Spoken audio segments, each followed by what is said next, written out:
Let's go.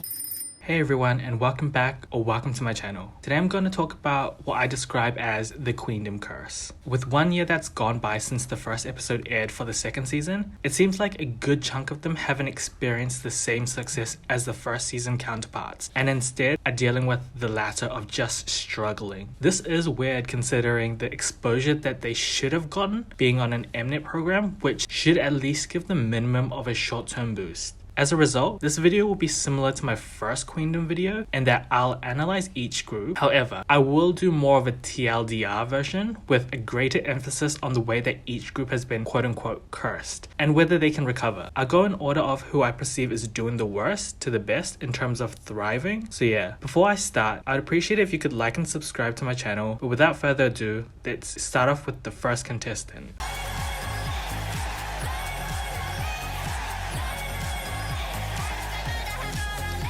Coming off the sleeper hit that was Hyolyn in 2021, the now 4-membered Brave Girls would save themselves from early disbandment as they garnered so much success and attention that they would completely smash and elevate their Nugu status to viral sensations. Brave Girls would appear on many shows as well as prepare for many comebacks during that 1 year. However, this success would be short-lived as their preceding releases would also see a continued drop in sales, suggesting that they were only really getting recognized for their story as opposed to their music. So my thought is that Brave Girls' intent in coming to Queendom was more to show a new side of them that wasn't just Hyolyn while trying to solidify a name for themselves.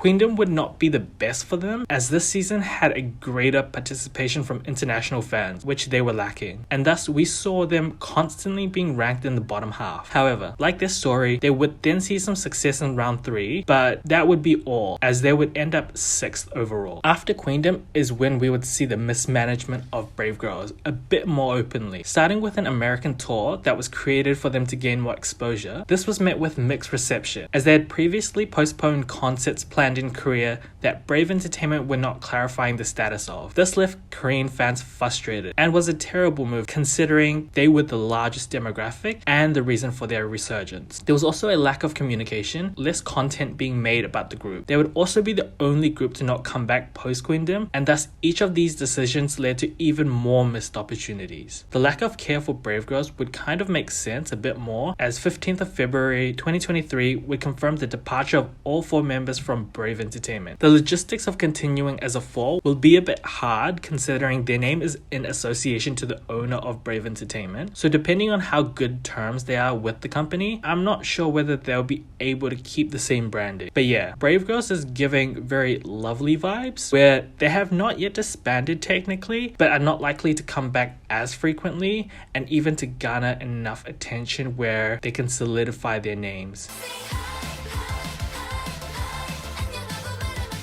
Loona was an ambitious debut in which each of the 12 members would release a solo along with subunits within the initial 18 months before fully debuting as the 12-member group. They would garner so much success internationally that a #StanLoona movement would dominate the social media spaces for a period of time. In regards to Korean recognition, they would grow in sales with each comeback, but not enough noise to chart well. My opinion of their appearance was that they wanted to solidify their Korean fan base.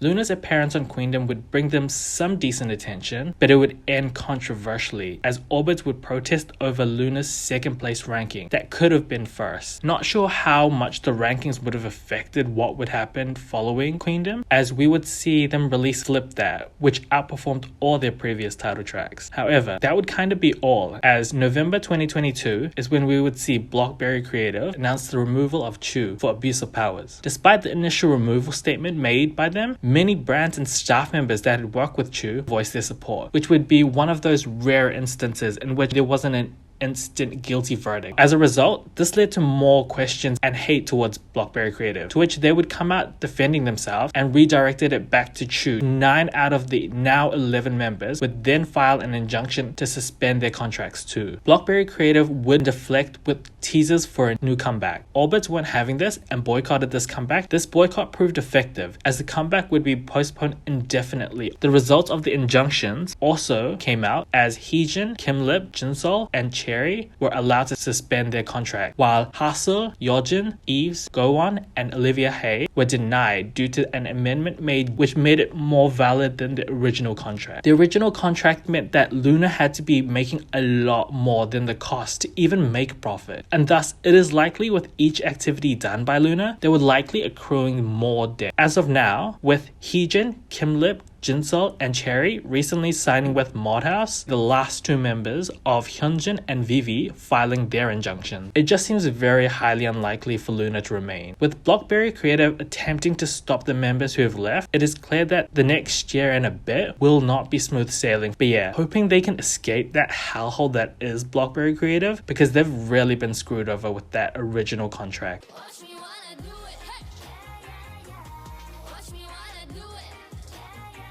Hyolyn first established herself in the massively successful group that is Sister, before putting all her energy towards her solo career, establishing her own company. As a result, she has been able to artistically create and do things she has wanted to do. However, this comes at the cost of her paying it out of her own expenses, meaning her releases have not been as frequent as she's had to manage everything by herself. She would also go through a bullying controversy that would be settled out of court. This controversy would do a small dent in her career, as she would go on a year hiatus before slowly reintroducing herself back into the industry. As a result, I saw Queendom as another means to building back her image, as she had made several appearances before Queendom 2.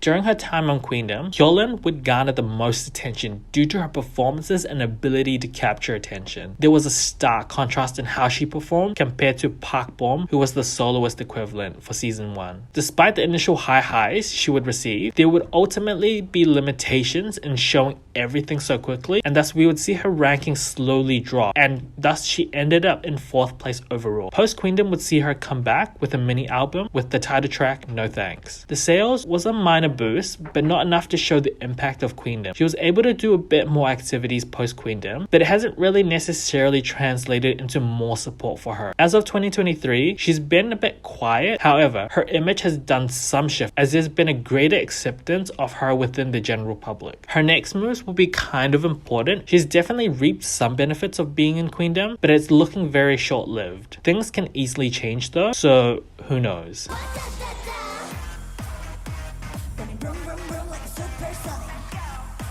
Formed from an Mnet survival program, Kep1er's participation on the show was one of the more confusing decisions made by Wake One. Not sure if they just had no faith in the group, but yeah, coming off the high that was their debut, just a month into that, they would be announced to participate on Queendom. I guess they aimed for the standard goal of just using a bigger platform like Mnet to draw more attention to them.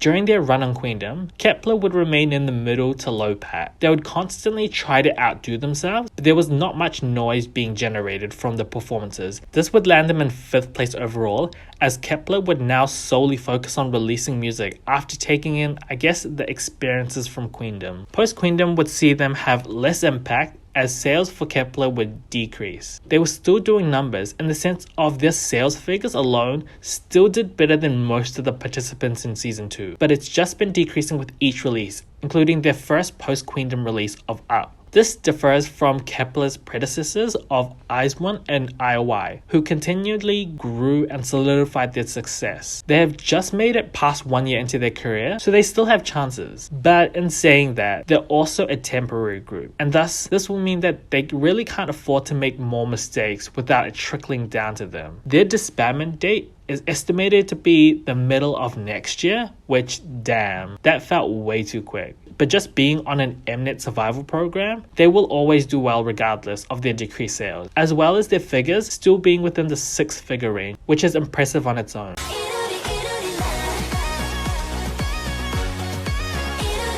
Cosmic Girls has been an exemplary group for constant growth. Debuting in 2016 with 12 members and relatively low album sales, they would add Yeonjung, lose Chinese members, but seemingly continue to grow as a group with a slow rise in attention. They were really stuck between not being nugu enough while also not being popular enough where they would be recognized most of the time. As a result, Queendom was a means to solidify their success that they had continued to accrue.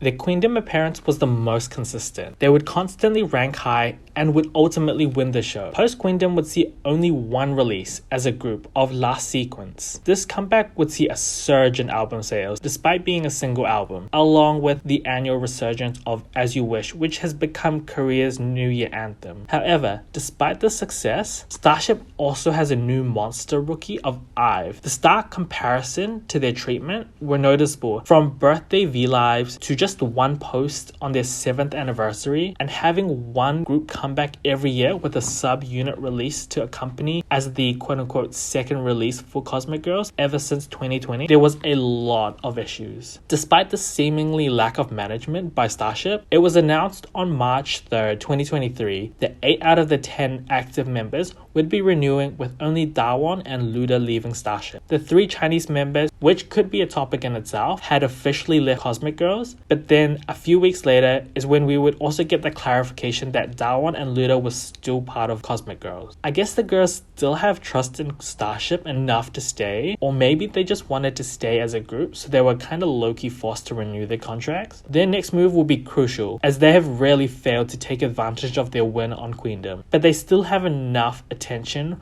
where they could continue to grow. So I guess the real determiner might be how active they are as a group.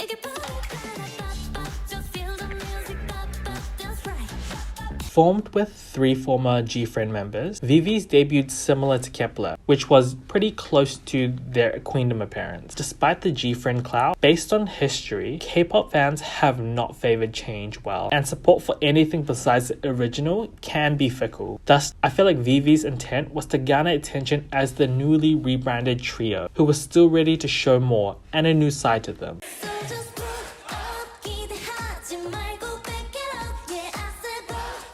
Their appearance on Queendom would actually help them, as they were able to try out different concepts and get more acquainted with their new setup as a 3. Starting a little rocky, they would get their groove and rank 3rd overall. Despite me not necessarily following Viviz, they seem to be one of those who've kind of escaped the curse. They received a huge sale boost post-Queendom with Love Aid and have maintained the hype for their latest comeback, Pull Up. These figures match G-Friend's peak and shows a good sign that they've basically regained most of the momentum despite the abrupt disbandment that was G-Friend. But yeah, it seems like they will continue to garner more attention from the general public. But the question for me is, will they create a legacy within the 4th gen, like their time in G-Friend? Or is Viviz technically just an add-on to G-Friend's legacy? Plus, so far it looks like Viviz might be the priority for Big Planet Made Entertainment, as they're the only act so far to have made multiple comebacks. So what will happen when more acts get signed? Final thoughts. Each group has faced their own struggles, but obviously I wouldn't say that there is a direct causal relationship to being on Queendom that led to